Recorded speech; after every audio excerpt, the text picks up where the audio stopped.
ጠንካራ ሁኑ። በምድር ላይ በክብር ትመላለሱ ዘንድ ዓለም ቦታ ትሰጣችሁ ዘንድ ሰዎች ይፈልጓችሁና ይመርጧችሁ ዘንድ የሕይወትን ፈተናም በድል ትወጡ ዘንድ ጠንካራ ሁኑ። ካለት የጠነከረ ጠንካራ በሳት ተፈትኖ ከሚወጣው ብረት በላይ ጠንካራ ልቡ የደነደነ ውስጡ የረጋ ለምንም ለማንም የማይበገር ብርቱ ጠንካራ ሰው ሁኑ። ሕይወትን እስከኖራችሁ ድረስ የጠንካሮችን ሕይወት ኑሩ። በእያንዳንዳችን ሕይወት ውስጥ ምን አይነት ከባባድ ነገሮች እንደሚፈጠሩ አናውቅም። ነገር ግን የምናውቀው አንድ ነገር አለ። እርሱም ጠንካራ ካልሆን በነዛ ከባባድ ክስተቶች ምክንያት አሳዛኝ ሕይወት መኖራችን ነው። ተስፋችሁ የመከነ ቢመስላችሁም በፍጹም ተስፋ አትቁረጡ። ሕይወት ከባድ ብትመስላችሁም በፍጹም እጅ እንዳትሰጡ። ሰዎች እንደገፏችሁ ቢሰማችሁም ለራሳችሁ ብርቱ ወዳጅ ሁኑ። ደካማ መሆን ለውድቀት ያመቻቻችኋል። ደካማ መሆን ለውድቀት ያመቻቻል። ስንፍና በቀላሉ እንድትሸነፉ ያደርጋችኋል። የውሳኔ ሰው አለመሆን ተስፋን ያሳጣል። ከልባችን አስበን አቅማችን መዝነን ጥንካሬያችን ለክተን ከፊት ለፊት የሚጠበቅብንን ፈተና ለማለፍ እኛ ያለንን ብርታት መመርመር አለብን። አዎ ጠንካራ ሁኑ። በጨለማ መሃል ብርሃንን የምትመለከቱ፣ በማጣት ሰዓት ማግኘትን የምታምኑ፣ በረሃብ ወቅት ጥጋብም እንደሚኖር የምታስተውሉ፣ በብቸኝነት ሰዓት የፈጣሪ አብሮነት እንዳለ የምትረዱ፣ በመገፋት ወቅት ማራኪ ፍቅር እንደሚመጣ የምታስቡ ጠንካራ ሰው ሁኑ። በምንም መንገድ ለራሳችሁ የደካማነት አማራጭ አትስጡ። ፈተና ቢበዛ፣ ችግር ቢፈራረቅ፣ ዓለምም ፊቷን ብታዞርባችሁ በፍጹም በሕይወታችሁ ተስፋ እንዳትቆርጡ። አስቀድማችሁ ያያችሁት ብሩህ ቀን ከጨለማው ማግስት ይጠብቃችኋል። ከልባችሁ ከምትፈልጉት መንፈሳዊ ደሴታችሁ በችግራችሁ በኩል ትደርሱበታላችሁ። ደጋግማችሁ ያሰባችሁት ለውጥና እድገት በጥረታችሁ ልክ እጃችሁ ይገባል። በማጣት ውስጥም ብትሆኑ፣ ለጊዜው ስኬት ቢርቃችሁ፣ በሰዓቱ የምትፈልጉበት ቦታ ባትደርሱ፣ ውስጣችሁ መረጋጋት ቢሳነው፣ መቋጫ የሌለው ሐሳብ ፋታ ቢነሳችሁ እንኳ መኖር የሚያምርባችሁ ጠንካራ ስትሆኑ ብቻ እንደሆነ ወቁ። ዓለም እጇን ዘርግታ በፍቅር የምትቀበላችሁ አሸናፊዎች ስትሆኑ ብቻ እንደሆነ ተረዱ። አዎ ጀግናዬ፣ የልብህን እምነት መደበቅ አትችልም። ምግባርህን ሸሽገህ አትዘልቀውም። ስንፍናህን ልትሰውረው አትችልም። እምነትና አስተሳሰብ ሳይውል ሳያድር በውጤትህ ይገለጣል። ለራስህ የምትሰጠው ቦታና በራስ መተማመንህ በተግባርህ ይታያል። አንተ ጠንካራ፣ ለዓለም ፈተና የማይበግር፣ በምድራዊ ችግር ተስፋ የማይቆርጥ፣ ልቡን በፈጣሪው ፍቅር ያደነደነ፣ ረዳት ደጋፊውን እያሰበ የሚጸና ሰው መሆን ከፈለክ ስቃይህን አትሸሽ። ፈተና በመጣ ቁጥር አታማር። ችግር ሲደራረብብህ ቶሎ አትብረክረክ። በቀላሉ የሚገኝ ጥንካሬ የለም። እንደ ቀልድ የሚገኝ ብርታትም የለም። በዓለም እስካለን ድረስ ብዙ ፈተና፣ ብዙ መከራ ይገጥመናል። ነገር ግን ጠንካራ ከሆነ እናሸንፈዋለን። ብቻችን እንዳልሆን እያሰብን በመከራ መሃል መጽናት ይገባናል። ተስፋ የማይቆርጥ ትውልድ እርሱ በስተመጨረሻ አስደሳቹን የድል ጽዋ እንደሚጎነጭ ማመን አለበት። ምንጭ የሕይወት መንገድ።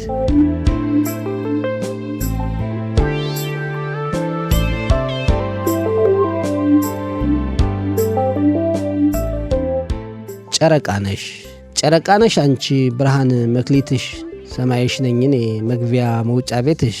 ጨረቃ ነሽ አንቺ በፍጥረታት ዓለም ሁሌም ተናፋቂ፣ ከዋክብትሽ እኔ ያላንቺ ማልታይ የዙሪያሽ አድማቂ። ጨረቃ ነሽ አንቺ የጨለማ ንግሥት የደስታ ዋዜማ፣ አዝማሪሽ ነኝ እኔ እህህ ምልልሽ በትዝታ ዜማ። ደራሲ ዲቴ ብላቴናው።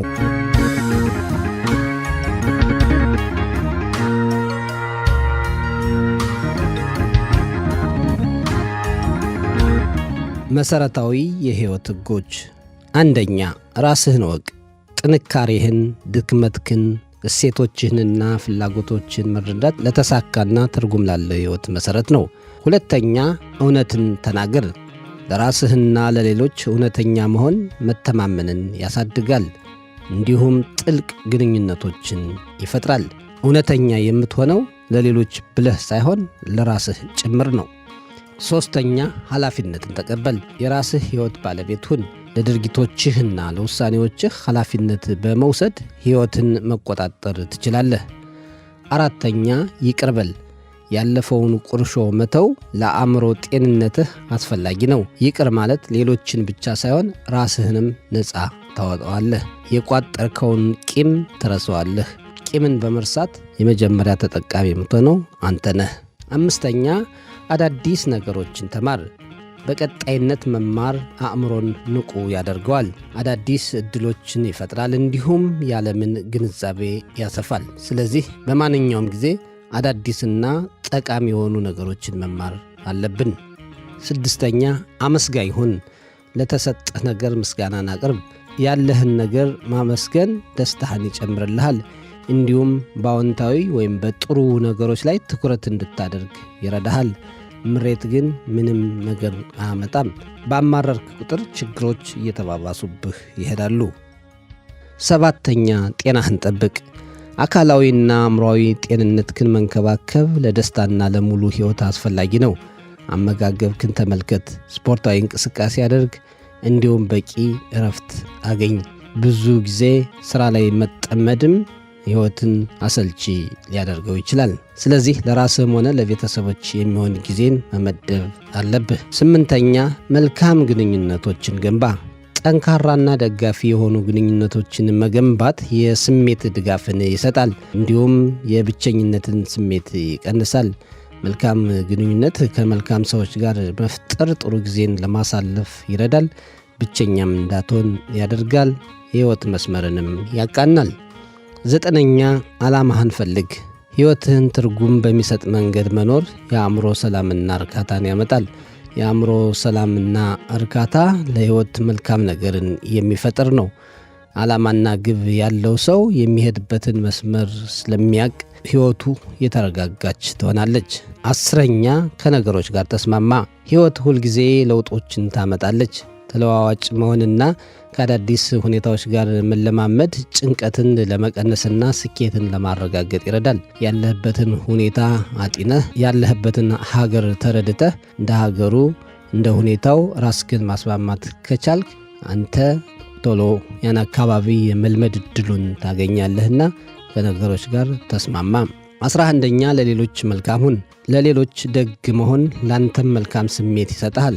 ደግነት ግንኙነቶችን ያጠነክራል፣ እንዲሁም አዎንታዊ ተጽዕኖ ይፈጥራል። 12ኛ አደጋዎችን ለመጋፈጥ ዝግጁ ሁን። ከምቾት ቀጠናህ ውጪ መሄድ አዳዲስ ዕድሎች እንድታገኝና እንድታደግ ይረዳሃል። አንዳንድ ችግሮች፣ አንዳንድ ፈተናዎች፣ አንዳንድ ተግዳሮቶች ወደ ስኬት ሊመሩህ ይችላሉ። 13ኛ ጊዜህን በአግባቡ ተጠቀም። ጊዜህን በአግባቡ ማቀድና ቅድሚያ መስጠት። ጊዜህን በአግባቡ መጠቀም ማቀድና ለአስፈላጊ ነገሮች ቅድሚያ መስጠት ግቦችህን ለማሳካትና ጭንቀትን ለመቀነስ ይረዳሃል። 14ኛ አሁን ላይ ኑር። ያለፈውን መጸጸት ወይም ስለ ወደፊቱ መጨነቅ ብዙ ጊዜ ደስታችንን ይነጥቀናል። አሁን ላይ ትኩረት ማድረግና እያንዳንዱን ጊዜ መደሰት አስፈላጊ ነው። አሁን ስላለህ ነው እርግጠኛ የምትሆነው። ለወደፊት ምን እንደሚመጣ ምን እንደሚያጋጥምህ ልታውቀው አትችልም። በባለፈው ብትቆጭም ምንም ልትለውጠው ነገር አይኖርም። ዛሬውኑ ከተደሰትክ፣ ዛሬውኑ ከኖርክ ግን ደስተኛ ሕይወትን ትመራለህ። 15ኛ ጽናት ይኑርህ። ውድቀትን እንደ ማቆያ ሳይሆን እንደ ማሻሻያ ተመልከተው። ጽናት ግቦችን እንድታሳካ ይረዳሃል። ባለፈው ለውድቀት የዳረገህን ነገር እያነሳህ እንዲሆንኩኝ ከምትል ከዛ ተምረህ አሻሽለህ ነገ የተሻለ ሰው ለመሆን መጣርና በፈተና የሚጸና ሰው መሆን አለብህ። እነዚህ ነገሮች ሁሉ ለሕይወት በጣም ጠቃሚ ናቸው። ከላይ የተጠቀሱትን ምክሮች እያንዳንዱን በአግባቡ ብንተገብር ሕይወታችን ደስተኛ፣ ዓላማ ያለንና ለወደፊቱ አዎንታዊ አመለካከትና ይሆናል የሚል መልካም ነገር የሚሰፍንብን ሰው እንሆናለን ይላል ጽሑፉ። የመረጃ ምንጫችን የአእምሮ ምግብ ነው። እናመሰግናለን።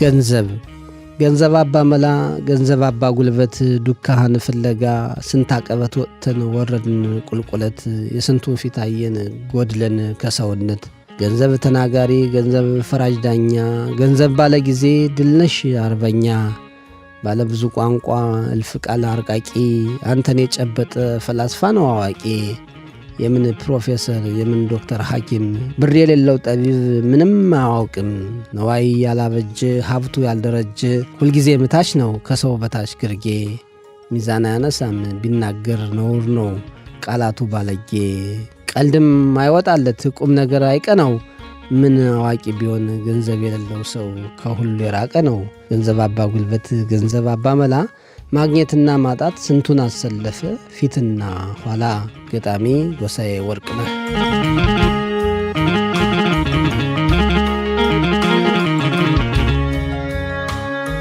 ምላስ ረከሰ ሁሉም ተናጋሪ ማን ያድምጥ ዘንድሮ ምላስ ጥንቡን ጣለ ተወደደ ጀሮ ራሱ ጠይቆ እሱ ይመልሳል ከሳሽም ፈራጅም መሆን ይከጅላል አቀንቃኝ ራሱ ተቀባይ አይፈልግ ከፍታ መጨመር ለራስ ሰጪ ማረግ ዜማ ያለ ግጥም ቤትም ያለ ማገር እየመሰረተ ትዳር ያለ ፍቅር ተናጋሪ በስቶ አድማጭ እያነሰ ሰው ራሱ ገድሎ ቀድሞ እየከሰሰ ምን አይነት ጊዜ ነው ግራ የተጋባ ተበዳይ ዝም ሲል በዳይ ያነባ አቁስሎ እየጮኸ ጅራፍን ይመስል በልቡ በድሎ በምላሱ መማል ጩኸቴን ቀሙብኝ አስለቅሶ ከሳሽ ቀድሞ እየበደለ ተበዳይን ወቃሽ ሞልቷል ተናጋሪ አድማጭ ነው ያነሰው ለዚህ ነው ዘንድሮ ምላስ የረከሰው ሞልቷል ተናጋሪ አድማጭ ነው ያነሰው ለዚህ ነው ዘንድሮ ምላስ የረከሰው